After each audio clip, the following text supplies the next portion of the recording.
36। এইবারে এইটাতে তোমরা যারা আগের ভিডিও দেখোনি তো আগের ভিডিও আমি দেখার জন্য রিকোয়েস্ট করছি। আগের ভিডিও বলতে আমাদের যে কেপি কেপি কনস্টেবল 2017 এটার যে 1 থেকে 35 পর্যন্ত সমস্ত কোশ্চেনগুলো আমি করে দিয়েছি। সেটা ছিল GK, GS and English part. এবার পাটিগণিত এবং জিআইয়ের পার্টটা এই ভিডিওতে করাচ্ছি। তো শুরু করা যাক। 36-এ বলা হয়েছে যদি কোনো নকশাতে 0.4 ইঞ্চি দূরত্বের অর্থ 6 ফুট দূরত্বের সমান হয় তবে 76 ফুট দূরত্বে অবস্থিত দুটি অট্টালিকার দূরত্ব ওই নকশাতে কত হবে। তো এটা আমি একটা খাতাতে করে দেখাচ্ছি, চলুন সেটা করে দেখানো যাক। তো এখানে কি বলা হয়েছে দেখো, প্রথমে যে এখানে বলা রয়েছে দেখো 6 ফুট দূরত্ব হলে আমার 0.4 ইঞ্চি হবে, তাহলে 76 ফুট হলে সেটা কত হবে, এটাই হচ্ছে। তাহলে এখানে আমরা যদি বলি 6 ফুটের মানই হচ্ছে 0.4 ইঞ্চি, এটা যদি আমি এফ লিখি, এখানে ধরো ইঞ্চি ইঞ্চি লিখলে, তাহলে 1 ফুটের দূরত্ব কত হবে, 0.4/6 ইঞ্চি, এটা ইঞ্চি পাবো। আর 76 ফুটের হচ্ছে ইন্টু 76, তাহলে আরেকবার লিখি 0.4/6 ইন্টু 76। এটাকে কাটাকাটি করো, আমরা 3 দিয়ে কাটি, 3 দিয়ে নয় সরি 2 দিয়ে কাটি, 2 3-এ হবে 6। এটা যদি 2 দিয়ে কাটি, 2 3-এ 6 আর 2 8-এ 16, কাটাকাটি আর হচ্ছে না। লাস্টে আমরা কী করব, এটাকে ক্যালকুলেশান করে নাও। তাহলে আমার কত থাকলো এখানে, 8 4-এ 32, সরি হ্যাঁ 8 4-এ 32-এর 2 হাতে 3, 3 4-এ 12, 13 14 15, তাই তো 15.2/3, এইটাই পড়বে 5 3-এ 15, তাই তো 0.1। তো এটা আমরা করতে পারি, মানে 5 3-এ 15 সামথিং যে 1 লিখে দিলাম। এবার এইটা হচ্ছে এর সঠিক উত্তর, অর্থাৎ এত ইঞ্চি হবে এটা আমার 152/3 বলতে এটাই হবে আমার সঠিক উত্তর। কত অপশান আছে, অপশান বি। নাম্বার 37-এ বলা রয়েছে যদি XY প্লাস 7Y সমান 84 হয় এবং X প্লাস 7 = 3 হয় তবে Y এর মান কত। এখানটায় আমরা দেখতে পাবো যে X প্লাস Y দেওয়া আছে, তার মানে আমার এখান থেকেও X প্লাস ওয়াইকে বের করতে হবে। তাহলে আমি এটাতে খাতাতে করছি, তোমরা দেখো কোনটা হয়। তো এখানে আমি প্রথমে দেখো এখান থেকে কমন পাবো কি, যদি Y কমন নিয়ে নিই তাহলে X প্লাস 7 পাবো = 84, এটা আমার থাকবে। এবার এখানটায় বলা আছে যে X প্লাস ওয়াই সমান তুমি 3 লিখতে পারো, তার মানে এর জায়গায় 3 লিখি, এখানে Y × 3 = 84। তার মানে এখানটায় আমরা শুধু শুধু Y সমান আমরা কি লিখতে পারি, এটা 3 দিয়ে ভাগ হয়ে যাবে। 3 দিয়ে যদি 84-কে আমরা ভাগ করি তাহলে কত পাবো, এটা 3 2 6, 3 8 24, তার মানে Y এর মান কত পেলাম, 28। 3 2 6 হয়েছে, 3 8 24, এটা 3 দিয়ে ভাগ করা হয়েছে, এই 3টা এই সাইডে গুণ আকারে ছিল, এইটা এই সাইডে এসছে ভাগ আকারে, তার মানে আমরা এটাকে 28 উত্তর বলতে পারি। দেখা যাক কোন অপশানে রয়েছে, অপশান ডি হচ্ছে এর সঠিক উত্তর। আসুন নেক্সট 38-এ বলা হয়েছে যদি 4টি প্রদত্ত সংখ্যার গুণফল একটি ঋণাত্মক সংখ্যা হয়, 4টি প্রদত্ত সংখ্যার গুণফল একটা ঋণাত্মক সংখ্যা হবে, তবে সংখ্যা 4টি সম্বন্ধে নিচের কোন বিবৃতিটি সত্য। এখানে কি কি দেওয়া রয়েছে দেখো, একটি ঋণাত্মক আর দুটি ধনাত্মক। আচ্ছা প্রথম কথা বলো, আর একটি শূন্য, একটি শূন্যের সাথে যাই গুণিত পড়ে না কেন আমাদের শূন্যই হবে, এটা হবে না। 4টি সংখ্যাই ঋণাত্মক, 4টি সংখ্যা ঋণাত্মক হয়ে গেলে সেটা তো অ্যাকচুয়ালি পজিটিভ হয়ে যাবে। এখানে বলছে একটি ঋণাত্মক সংখ্যা বেরোবে, হবে না, মানে মাইনাসে মাইনাসে প্লাস হয়, এটা হবে না। দুটি ঋণাত্মক ও দুটি ধনাত্মক, মোটেও হবে না, কারণ দুটি ঋণাত্মক থেকে ধনাত্মক পাবো। তার মানে অপশান ডিটা যেটা থাকবে সেটা নিশ্চয়ই হবে। দেখা যাক অপশান ডিটা কী দেওয়া রয়েছে। ডিতে রয়েছে 3টি ঋণাত্মক আর একটি ধনাত্মক দেওয়া রয়েছে, তার মানে আমার যদি 3টি ঋণাত্মক বলতে আমরা এইরকম দেখব যে একটা মাইনাস একটা মাইনাস আর একটা মাইনাস, আমি যদি অ্যাকচুয়ালি গুণ করি আর একটা প্লাস ধরো, তাহলে এই প্লাস মাইনাসে মাইনাসই হবে, আর এই মাইনাসে মাইনাসে গুণ হয়ে কী হবে, প্লাস, অ্যাকচুয়ালি প্লাস মাইনাসে আবার মাইনাসই হবে, আমার এটাই হচ্ছে সঠিক উত্তর হবে। তার মানে 3টি ঋণাত্মক থাকবে আর একটি ধনাত্মক থাকবে, তার মানে অপশান ডি হচ্ছে আমার কারেক্ট অ্যান্সার। আসুন নেক্সট, আসুন 39-এ বলা হয়েছে তহবিল সংগ্রহের উদ্দেশ্যে একটি শ্রেণীর ছাত্ররা একটি নাটক মঞ্চস্থ করার পরিকল্পনা করলো এবং একই মূল্যের প্রবেশপত্রের ব্যবস্থা করবে স্থির করলো। ওই নাটক মঞ্চস্থ করবার ব্যয়ভার ছিল মাত্র 700 টাকা। তাহলে নাটক মঞ্চস্থ করার জন্য ব্যয়ভার কত ছিল? 700 টাকা। 300 প্রবেশপত্র বিক্রিত হতো, তবে ওই শ্রেণীর লাভ হবে 1100 টাকা। যদি 500 প্রবেশপত্র বিক্রিত হয় তবে ওই শ্রেণীর লাভ কত হবে? অ্যাকচুয়ালি এইটাকে আমরা দেখো এইরকম করতে পারি না যে আমার মোট এখানে ধরো নাটক মঞ্চস্থ করার জন্য ব্যয়ভার কত এটা বলা হয়েছে, তাহলে আমার ধরো নাটক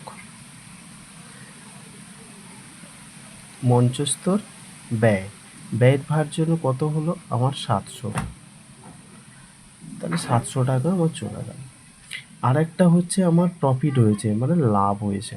লাভ কত হয়েছে? সেটা হচ্ছে 1800 টাকা, তাই তো? না, লাভ কত? 1100 টাকা।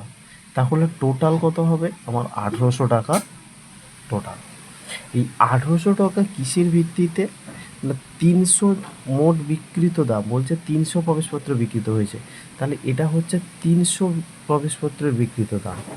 একটু খাতাটা আমি উপর দিকে তুলে দেখাচ্ছি তোমাদেরকে। দেখুন, এটা হচ্ছে আমার 300 প্রবেশপত্রের বিক্রিত দাম হচ্ছে এই 1800 টাকা। তাহলে একটার প্রবেশপত্র বিক্রিত দাম কত আমাকে বের করতে হবে?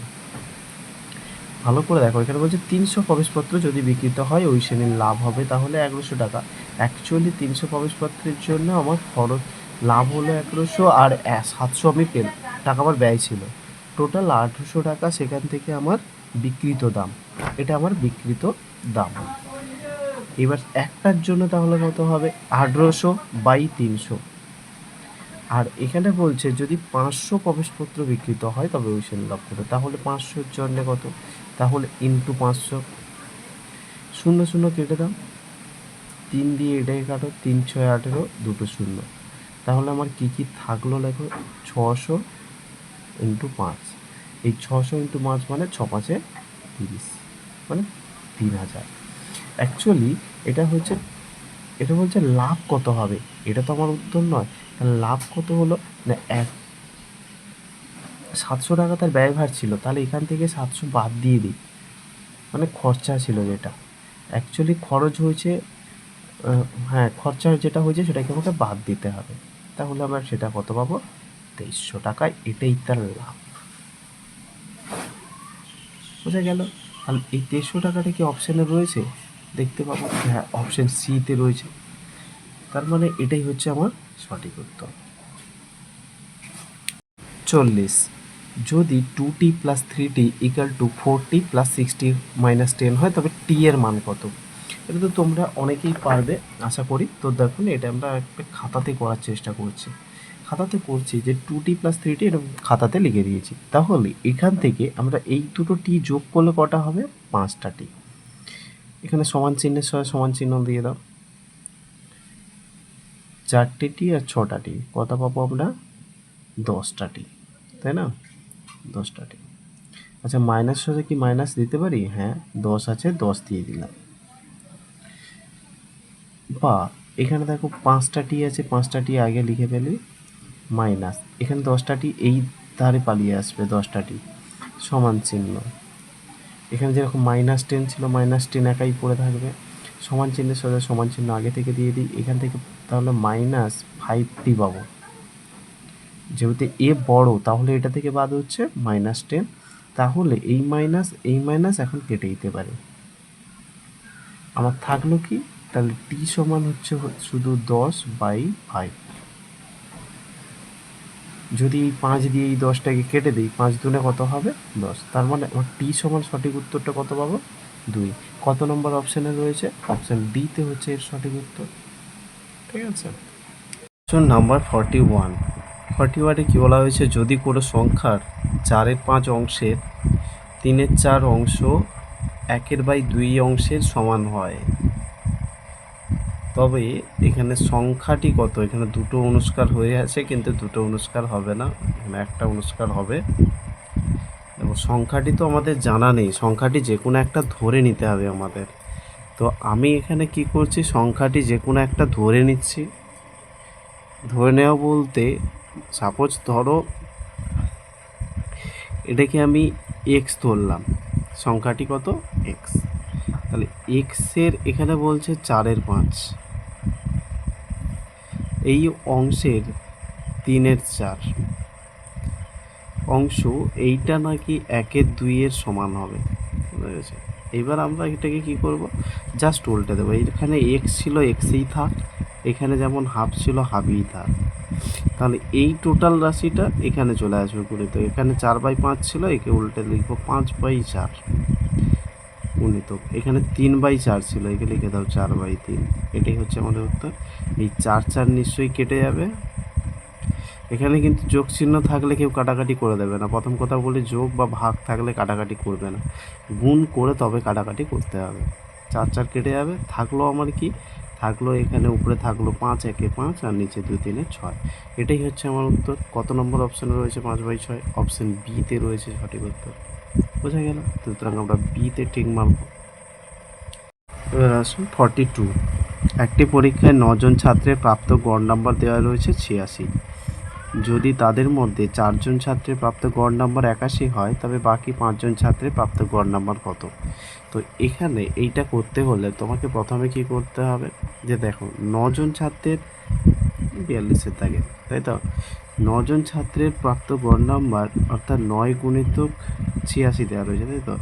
এটা টোটাল, একজন পেয়েছে 86, আবার একজন 86, এইভাবে গড়ে ধরা হয়েছে 86। তাহলে 9 জনের মোট কত হবে, 9 দিয়ে গুণ করে নিলে তোমরা পাবে কত, 6 9 54 4, হাতে পাবে 5, 8 নাম 72, 73 74 75 76 77, তাহলে 774। এবার বলছে যদি তাদের মধ্যে 4 জন ছাত্রের গড় নাম্বার দেওয়া আছে, 4 জন ছাত্রের গড় নাম্বার কত, সে 81 করে পেয়েছে। তাহলে 81 4-এর মোট কত নাম্বার, একজন পেয়েছে 81, আবার একজন 81, আবার একজন 81, এইভাবে 4 জন মোট কত পেয়েছে। তাহলে 4 বার যোগ না করে আমরা গুণ করে দিতে পারি।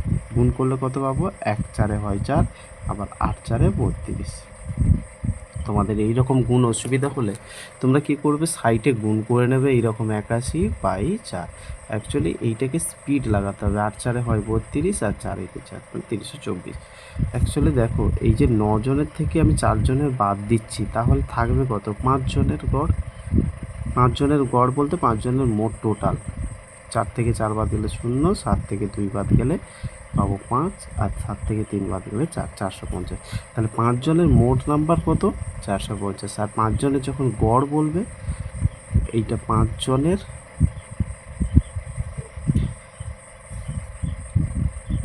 গড়, গড় বলতে আমার টোটাল নাম্বার থেকে, তার জনের বলছে তাকে দিয়ে ভাগ করব। 5 9 হয় 45, একটা শূন্য আছে, 5 0 0, মানে 90 হচ্ছে আমার সঠিক উত্তর। তাহলে 5 জন ছাত্রের গড় নাম্বার কত, সেটা হচ্ছে আমার 90। কত নাম্বার অপশানে রয়েছে ভালো করে দেখো তো, অপশান সিতে রয়েছে, যদি উত্তরটা আমি তোমাদের দেখিয়ে দিলাম। তাহলে 90 হবে এর সঠিক উত্তর। 43। স্বাস্থ্য ব্যবস্থা ও পুলিশ দপ্তর এবং অগ্নি নির্মাণ দপ্তরের জন্য ব্যয় বরাদ কোনো বছর মহানাগরিক 45,000 টাকার বরাদ্দ করেছিলেন। যদি এই অর্থের 1/5 অংশ স্বাস্থ্য ব্যবস্থা এবং অবশিষ্ট অর্থের 2/3 অংশ পুলিশ দপ্তরের জন্য ব্যয় হয়, তবে অগ্নি নির্মাণ দপ্তরের জন্য মহানাগরিক কত পরিমাণ অর্থ বরাদ্দ করেছিলেন? এখানে বিভিন্ন রকম অপশন রয়েছে।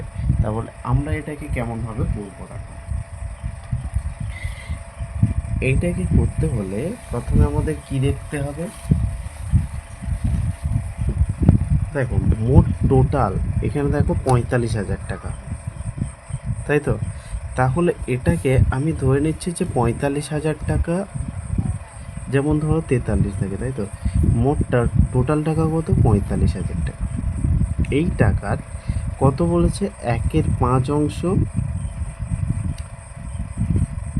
এইটা কি করেছে, স্বাস্থ্য ব্যবস্থায় দিয়েছে। তাহলে স্বাস্থ্য ব্যবস্থায় কত, 5 9 45, কটা শূন্য আছে, 1 2 3, তাহলে 1 2 3, মানে হচ্ছে 9,000 টাকা। এইটা কোনটাই দিয়েছে না, আমার স্বাস্থ্য ব্যবস্থায় দিয়েছে, ঠিক আছে। স্বাস্থ্য ব্যবস্থা বলে লিখলাম।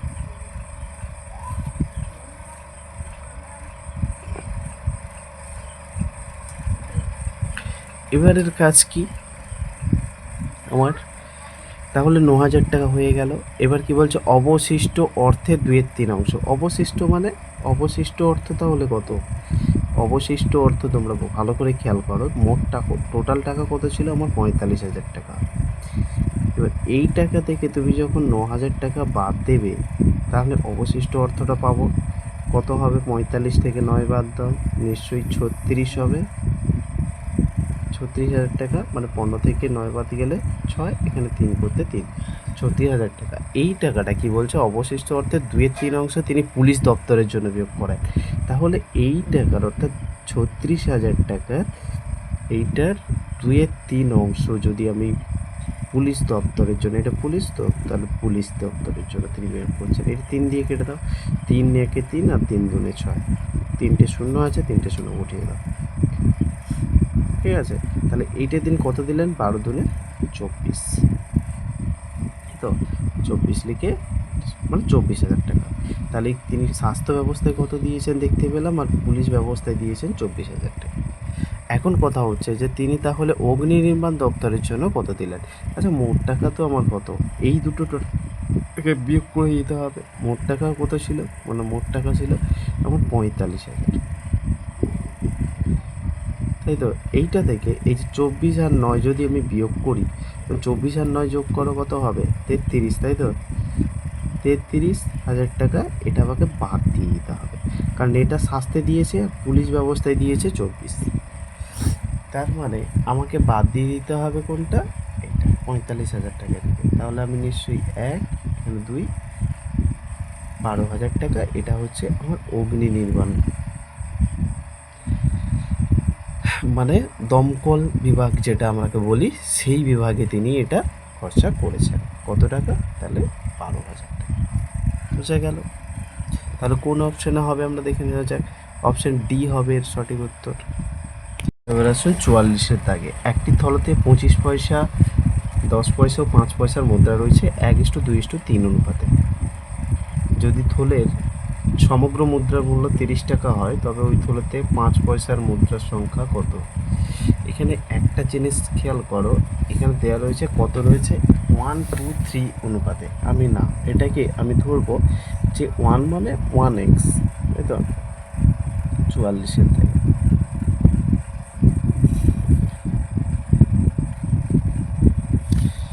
1 বলতে, যদি এই যে 25 পয়সা রয়েছে এক্সটি, তার মানে এটা কত হবে, 25x পয়সা, ঠিক আছে। পরের স্টেপে বলেছে যে 10 পয়সা এটাও রয়েছে নাকি, এটা রয়েছে কত, 2, তার মানে 2xt।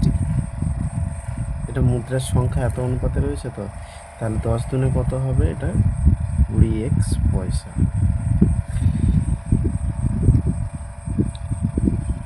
5 পয়সার মুদ্রা রয়েছে 3টি, তাহলে 5 পয়সাও রয়েছে, 3টিকে আমরা 3xt ধরবো। এখানে এক্স ধরা হচ্ছে কেন, দেখো এই যে অনুপাত থেকে এদেরকে তো বের করে নিয়ে আসতে হবে, অনুপাতে রাখা যাবে না। অনুপাত থেকে বের করতে হলে একটা চল রাশি তো তাদের মধ্যে আনতে হবে। এক্স পাতে তোমরা অন্য কিছুও ধরতে পারো, এ বি সি ডি এগুলো দিয়ে, বা এমনি এ দিয়ে কোনো বাংলা অক্ষর দিয়েও ধরে তোমরা এটাকে করতে পারো। মোটা এটা দেখো 5 দিনে এটা হবে 15x পয়সা। আর এখানে এই যদি 3টে পয়সাকে আমরা অ্যাড করি, তাহলে কত পাবো, এখানে দেখো 25x plus 20x plus 15x, এইটা টোটাল নাকি 30 টাকা। এই 30 টাকা মানে কত, 30 টাকা মানে হচ্ছে আমার কাছে হচ্ছে 3,000 পয়সা। 3 লিখে 1, 2, 3 এত পয়সা, তাহলে এটাও পয়সা ওটাও পয়সা। এবার এইখানে ক্যালকুলেশন করে আমাদেরকে এক্সের মানটা বের করতে হবে। এখানে যেমন 3,000 আছে, 3,000 থাক। এখানে যদি 25 আর 15 কত হলো 40, 20, 60, তাহলে 60x সমান এটা, বা x সমান তাহলে কত পাবো? দেখো এখানে যেমন 3000 আছে, 3000 তো থাকবে, নিচে 60টা চলে আসবে, একটা শূন্য কাটাকাটি যাবে। এবার 6 দিয়ে এটাকে কাটো, 6 5-এ কত হবে? 30, একটা শূন্য, 50 নিশ্চয়ই। তাহলে x সমান পেয়ে গেলাম আমরা 50। আমাকে উত্তরটা বের করতে কি বলেছে? যে 5 পয়সার মুদ্রা। দেখো তো 5 পয়সার মুদ্রা বলতে এই লাস্টেরটা না, 3। এই যে 5 পয়সার মুদ্রা কত ছিল? 3xt। কতগুলি সংখ্যায় কত? তাহলে 3। 5 পয়সার মুদ্রা যেটা আছে সেটা হচ্ছে 3 গুণিতক x মানে কত? 50 বেরিয়েছে। এই এক্সটাকে কি আবার লিখবো? না, এক্সটাকে 50। তাহলে এটা কত? এটা হচ্ছে 150টি, 150টি। কত নম্বর অপশানে রয়েছে? অপশান সিতে হবে সঠিক উত্তর। এবার আসুন 45। 45-এ কী বলা রয়েছে? যদি এক্স ইকাল টু আমার √15² মাইনাস 12² থাকে, তবে এক্সের স্কোয়ারের মান কত? এখানে দেখো, আমি যদি এই √টাকে আগে তুলে নিই, এখানে দেখতে হবে এক্সের স্কোয়ার মানে এখানে 15² মাইনাস 12²। এটা দুটো পদ্ধতিতে করতে পারো তোমরা। সব থেকে ভালো হবে যে a square minus B square, এর সূত্র হচ্ছে a plus B into a minus B. তাহলে a প্লাস বি মানে 15 প্লাস 12, আবার একবার 15 মাইনাস 12, এই পদ্ধতিতে পাবো। এইটা সমান তাহলে কত পাবো? 15 আর 12 একবার যোগ করো, 27, গুণ 15 থেকে 12 গুণ বিয়োগ করো, তাহলে পাবো 3। 27 3-এ কত পেলাম? 81। তাহলে এক্সের স্কোয়ারের মান 81। যখন শুধু এক্সের মান যদি বলতো, তাহলে এটা আমার এক্স ইকাল টু, তখন পেয়ে যেতাম √81। √81 মানে এটা হচ্ছে 9। তখন এক্সের মান কত পাবো? তাহলে 9। অপশান সি হতো সঠিক উত্তর। প্রশ্নটাতে এক্স স্কোয়ার দেওয়া রয়েছে, তার মানে এটা ডি হবে, আর যদি এক্স বলতো তখন হতো আমার সি। 40। একটি আয়তক্ষেত্রের দৈর্ঘ্য প্রস্থের 4 গুণ। যদি ওই আয়তক্ষেত্রের পরিসীমা 40 সেন্টিমিটার হয়, তার ক্ষেত্রফল কত হবে? তাহলে এখানে আমাদের কি বলা হয়েছে? যে দৈর্ঘ্যর কথা বলা হয়েছে। দৈর্ঘ্য যেটা, সেটা হচ্ছে প্রস্থের 4 গুণ। ঠিক লিখেছি? তার মানে প্রস্থটাকে আমাকে বলেই ধরতে হবে, তাই না? এবার পরিসীমার সূত্র কি? পরিসীমা সমান হচ্ছে 2 ইন্টু দৈর্ঘ্য প্লাস প্রস্থ। দৈর্ঘ্য মানে এটা 4 প্রো, প্লাস প্রস্থ বলতে শুধু প্রো। 2 ইন্টু দৈর্ঘ্য প্লাস প্রস্থ। এই দৈর্ঘ্যটাকে আমরা কি 4 প্রো লিখতে পারি এটাকে? তাহলে এইটা সমান, পরিসীমা সমান 40 দেওয়া আছে। এই 2 আর এই 40 কেটে দিলে আমরা এখানে 20 পাবো। তাহলে 5 প্রো সমান 20। কত? 4টে প্রো আর আরও একটা প্রো মিলে 5টা প্রো হলো, আর পেয়েছি কত? 20। তার মানে আমি যদি শুধু প্রস্থ ভাবি, প্রস্থ সমান তাহলে কত হবে? 5 4-এ 20। মানে এই 5টা কেটে গেল আর এই 20টা কেটে 4 পেলাম, তার মানে প্রস্থ হচ্ছে 4। তাহলে এখান থেকে তোমরা অবশ্যই বলতে পারবে যে দৈর্ঘ্য যেটা ছিল, সেই দৈর্ঘ্যটা কত? দৈর্ঘ্য হচ্ছে প্রস্থের 4 গুণ। প্রস্থ যদি 4 হয়, তার সাথে 4 গুণ করলে 16 পাবো। তাহলে এটা পেলাম এত সেন্টিমিটার, এটা এত সেন্টিমিটার। প্রস্থটা পেয়েছি 4 আর দৈর্ঘ্যটা পেয়েছি 16। বুঝা যাচ্ছে? এবার আমাদেরকে উত্তর হচ্ছে তার ক্ষেত্রফল কত। এবার ক্ষেত্রফলের সূত্র কি? ক্ষেত্রফলের সূত্র হচ্ছে দৈর্ঘ্য গুণিত প্রস্থ। দৈর্ঘ্য কত পেয়েছি? 16, গুণের সোজা গুণ দেই, প্রস্থের সোজা 4, 16 4-এ 64। এটা হচ্ছে সেমি স্কোয়ার বা বর্গ সেমি। তাহলে কত দাগে আছে? অপশান ডি হবে এর সঠিক উত্তর। নাম্বার 47। এখানে কি বলা হয়েছে? প্রথম 5টি স্বাভাবিক সংখ্যার বর্গের গড় নির্ণয় করো। আচ্ছা, প্রথম 5টি স্বাভাবিক সংখ্যা আমরা বেছে নিই। প্রথম 5টি স্বাভাবিক সংখ্যা কী হয়? 1 যোগ 2 যোগ 3 যোগ 4 যোগ 5। প্রথম 5টি স্বাভাবিক সংখ্যা লিখে ফেললাম। আচ্ছা, এর বর্গ বলতে সবগুলো স্কোয়ার দিয়ে দাও। এবার গড় বলেছে, গড় মানে বাই 5। বুঝা যাচ্ছে? এইটাকে সমান করো। নিচে যেমন 5 ছিল, 5 থাকবে। উপরে 1 মানে 1, 2 মানে 4, 3 স্কোয়ার মানে 9, 4 square equal to 16, 5 square equal to 25। Actually আমরা কত পেয়েছি এটা? তাহলে অ্যাকচুয়ালি নিচে যেমন 5 ছিল, 5ই থাকবে। নিচে যেমন 5ই ছিল 5ই থাকবে। এখানে দেখো 4 1 5, তাই তো 5 আর এই 25, তাহলে কত হলো? এই 4 এই 5, তাহলে 5 আর 25 30, আর এখান থেকে দেখো 16 আর 9, এটা হবে 25। তাহলে 30 আর 25 55/5 মানে হচ্ছে আমার 11। 55তে যদি 5 দিয়ে ভাগ করি, 5 × 5 5 × 5 11। তাহলে প্রথম 5টি স্বাভাবিক সংখ্যার বর্গের কত পেলাম আমরা? অপশন এ হচ্ছে এর সঠিক উত্তর।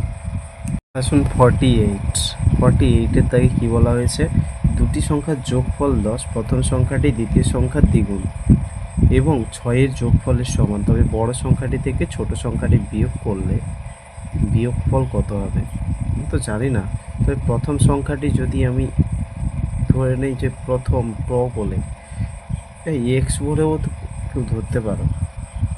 তাহলে প্রথম সংখ্যাটি যদি আমি এক্স ধরি, আর দ্বিতীয় সংখ্যাটি তাহলে আমি যদি লিখি 10 - x, দেখো বোঝা যাচ্ছে কিনা?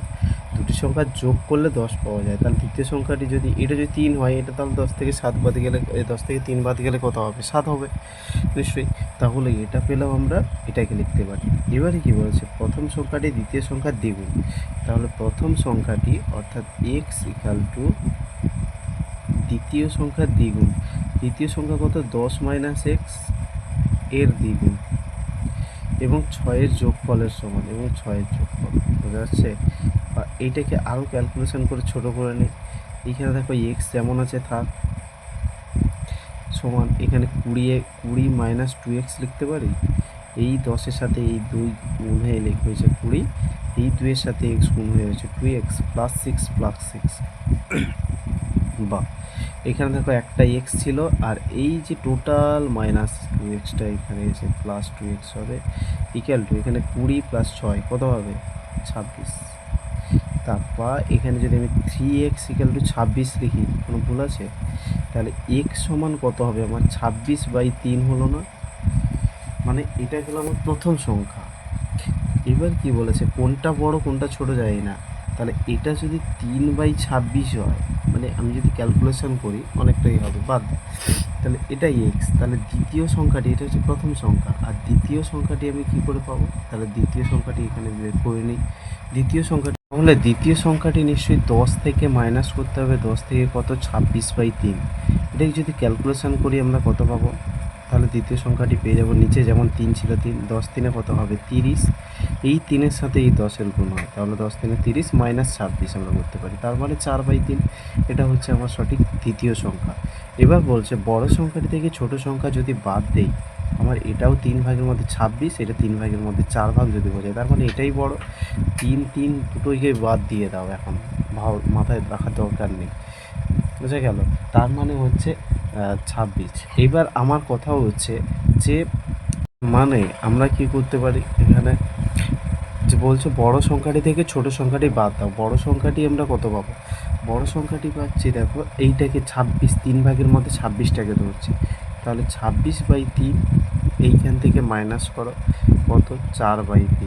কত উত্তর পাবো? তাহলে এখান থেকে নিচে যেমন 3 ছিল 3ই থাকবে, 26 - 4 হবে। এইটার কাছে আবার একটা সম্পর্ক রয়েছে, বলতে এখানে 3 কোথা থেকে পেলে? এখানে তো দুটো 3 ছিল। দেখো দুটো 3 যেমনই থাকুক না কেন, এই 3 আর এই 3 যদি লসাগু করি আমরা, প্রকৃতপক্ষে এটা 3 একে 3 হবে না, আবার 3 একে 3, তার মানে লসাগু এই সবগুলোর গুণফল। লসাগু হচ্ছে 3 একে 3 একে 3, তার মানে এই দুটো 3-এর জন্য এখানে একটা 3 বসছে। তার মানে এখানে হচ্ছে আমরা যদি 26 কী করে পেলাম আবার? এখানে দেখো 3 একে হয় 3, তাহলে 26 একে 26। এবার এখানেও 4 বসছে, তাহলে এখানে অ্যাকচুয়ালি কত পেলাম? যে 26 থেকে 4 বাদ গেলে এখানে যেমন 3 ছিল 3, আর এখানে পাবো আমরা 22।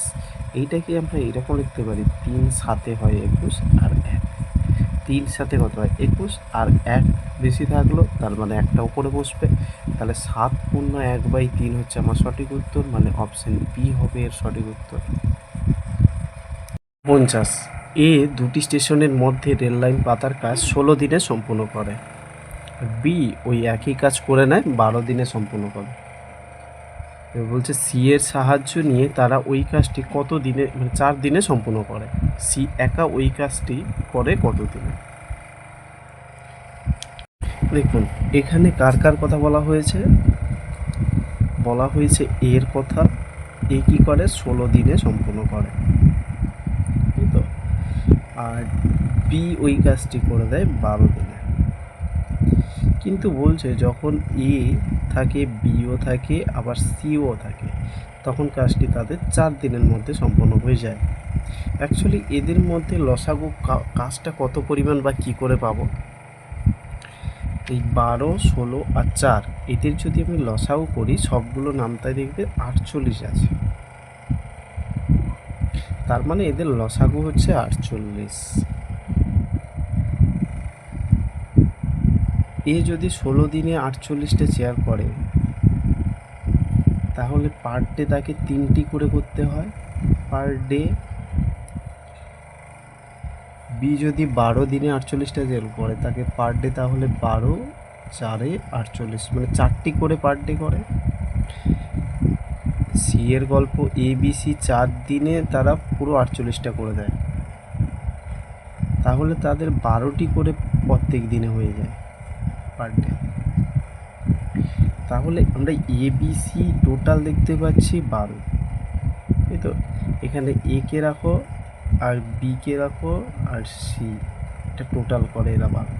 তার মধ্যে জানি যে এ 3টি করে আর বি করে 4টি, এটাও জানি।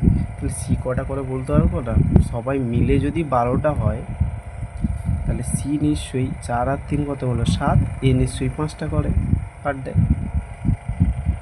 তাহলে সি কটা করে, সি পেলাম যে সি 5টি করে, তাই তো। এবার প্রশ্নে আমার বলছে সি একা ওই কাজটি করে কত দিনে দিয়েছে, তাহলে সি একদিনে করে 5টি পার ডে, তাই তো। এটা তার সি 5টি করে, তাহলে টোটাল 48টা করবে। 48টা করতে কত সময়, 48/5, তাহলে কত হবে 5 দিয়ে ভাগ করো, 5 9 কত হবে 45, 46, 47, 48, 3 বাকি থাকবে। 5 9 45, 46, 47, 48, তার মানে আমার 3টি বাকি থাকবে। এই 3 অর্থাৎ 3টা উপরে থাকবে, এতটি এত দিন, তাই না, এত দিন সময় লাগবে তার। এটা কার, এটা হচ্ছে সি এর সময়। আমাকে এটাই বলেছে যে সি এর সময় কত। তাহলে কত নম্বর অপশানে আছে দেখো তো, এটা অপশান সিতে রয়েছে, এই অপশানটা। বোঝা গেল। 50-এর দাগে, যদি একজন শ্রমিক প্রতি 2 মিনিটে 15টি বাক্স প্যাক করতে পারেন, অপর একজন শ্রমিক প্রতি 3 মিনিটে 15টি বাক্স প্যাক করতে পারেন, তবে দুজনের একসঙ্গে কাজ শুরু করে 300 বাক্স প্যাক করতে মোট কত মিনিট সময় লাগবে। তাহলে এটাকে আমরা কেমন করে করব, প্রথমে দেখো প্রথমজন বা প্রথম যে শ্রমিকটা রয়েছে সে 50-এর দাগে, তাই তো। তাহলে প্রথমজন শ্রমিক কী করছে, সে 2 মিনিটে কী করছে 15টি বাক্স করছে। তাহলে 1 মিনিটে কটা করে না 15/2 সমান, এখানে ধর 7.5টি। অনুরূপে আর একটা বের করে নাও, অপর একজন শ্রমিক প্রতি 3 মিনিটে 15টি, তাহলে এটা দ্বিতীয় ব্যক্তি বলে লিখছি, সে কী করে 3 মিনিটে 15টি করে। তাহলে 1 মিনিটে কটা করবে 15/3 সমান 5টি, তাই না।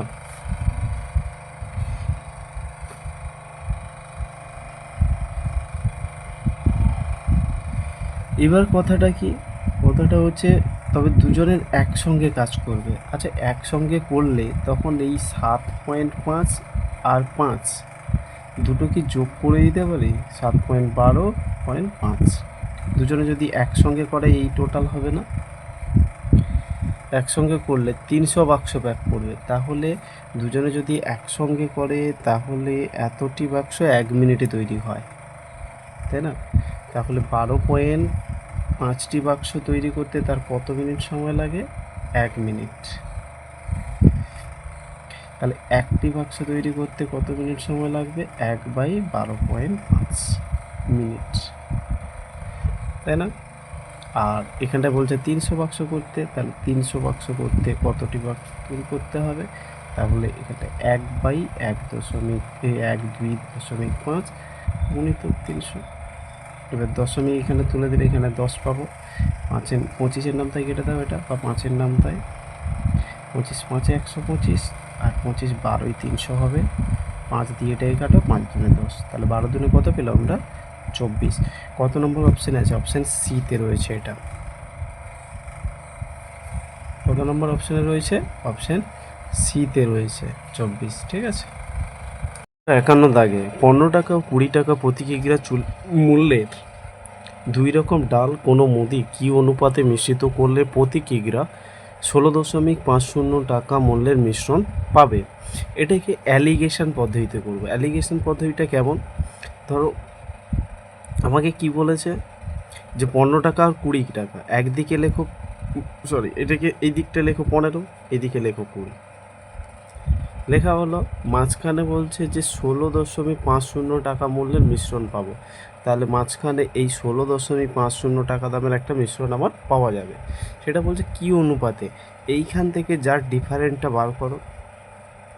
আমি যদি 20 থেকে 16 বাদ দিই কত পাবো? 4 পাবো, কিন্তু এখানে হবে 3.50, অর্থাৎ এইটা থেকে এইটা মাইনাস করলে আমরা এটা পাই।